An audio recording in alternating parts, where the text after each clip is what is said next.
Itong dito sa gilid, huwag muna natin itong guguntingin yung kabilang side. Ito lang harap. Dito kasi sa front, dito tayo maglalagay ng para sa button.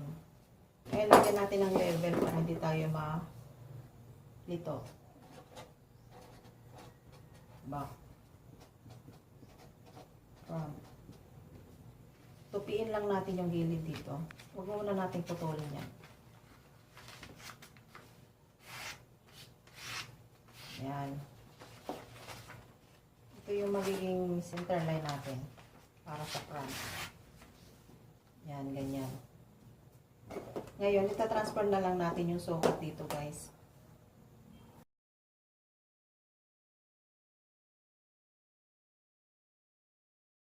Sa harapan, dito tayo magbubutunis. Bali, ang kukunin natin para sa button natin, maglalagay tayo ng kahit 1 inch. Tupiin na lang natin siya ulit. Kasi maglalagay tayo ng para sa neck opening. Gagawin natin ng 3. Dito tayo magbabawas sa pinakadulo ng side ng neck. Yan. Para sa button yan. Lalaliman lang natin. Ipupurman na lang natin.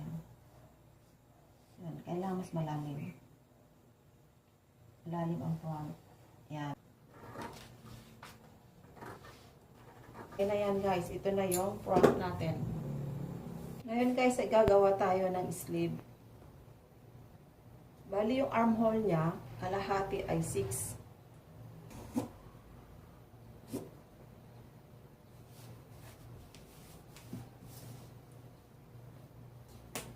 Yung haba ng manggas,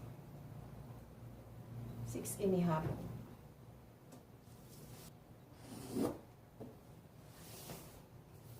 Braso naman niya, 9. Gawin natin 4.5.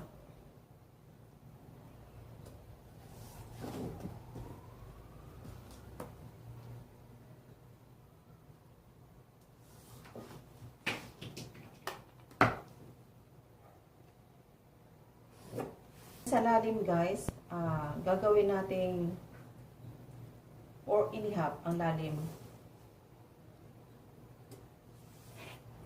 Dito.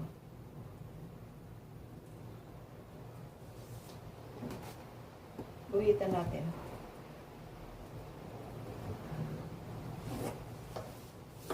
Tapos i-connect natin to dito. Ngayon, hatiin natin sa 3. Yung 6, take to 2. Yan, ganyan lang, guys. Natin, guys, i-connect ito at saka ito.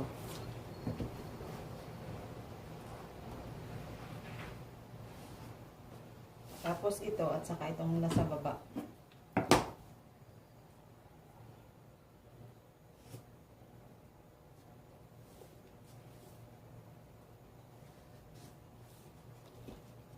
Magdadagdag tayo ng 4 inches, ang kalahati ay 2.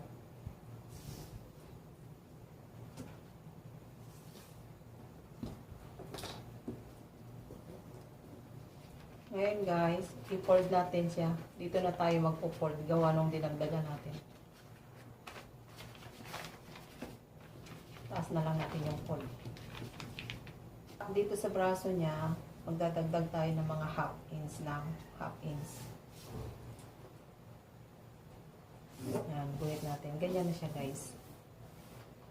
Suntingin natin. Ngayon, kukunin natin yung front.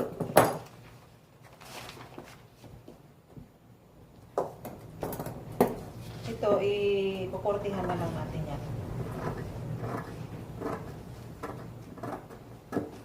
Yan.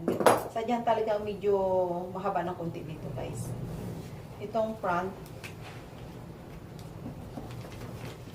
Bali, ito ang gagawin nating back. Ito yung magiging front.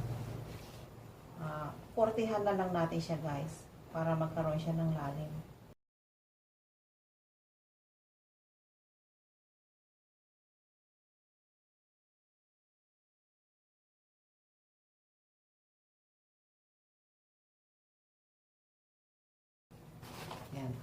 Ito yung front, ito yung back niya.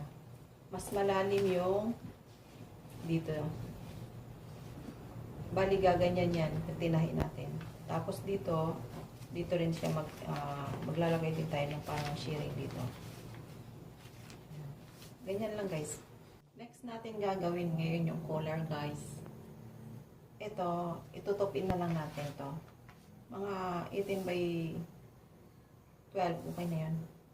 Tapos itong upper part, ititrace na lang natin.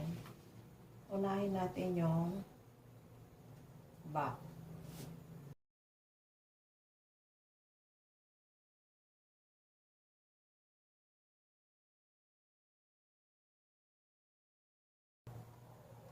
Gawin natin 6.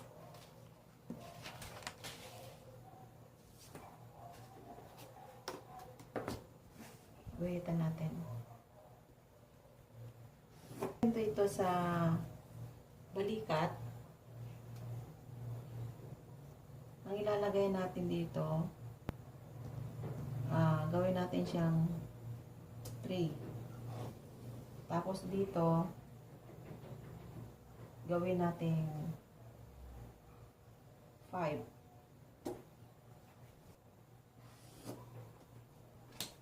Ayan. Itong front naman yung i-guide natin. Yan.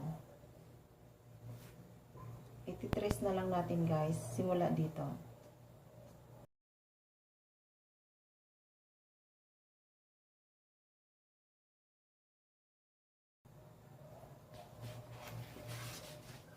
Yan yung original niya. Guys, magdadagdag tayo dito sa may balikat. Magdadagdag tayo ng kahit mga half inch. Maganda yung bagsak ng sailor collar natin. Yan.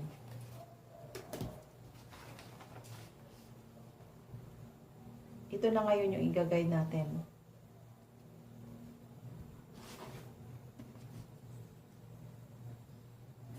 Yan na yung magiging ano natin. Ito na. Ngayon, dyan tayo maglalagay ng parang collar niya. Hahabulin natin yung ito at saka ito. Yan.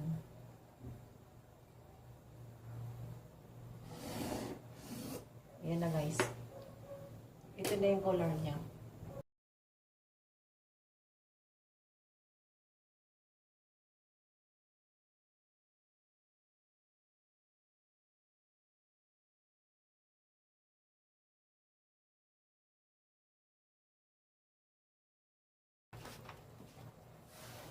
Ito na yung collar niya guys. Ito, lalapat lang natin yan.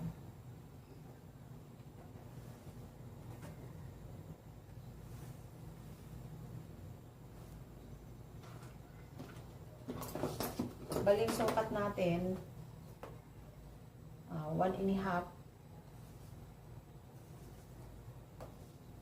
Tapos dito, gagawin natin ang 2.5. I-trace lang muna natin guys.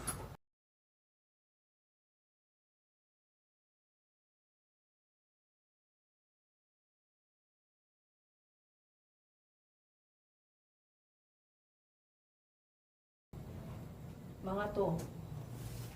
2 lang guys. 2 lang.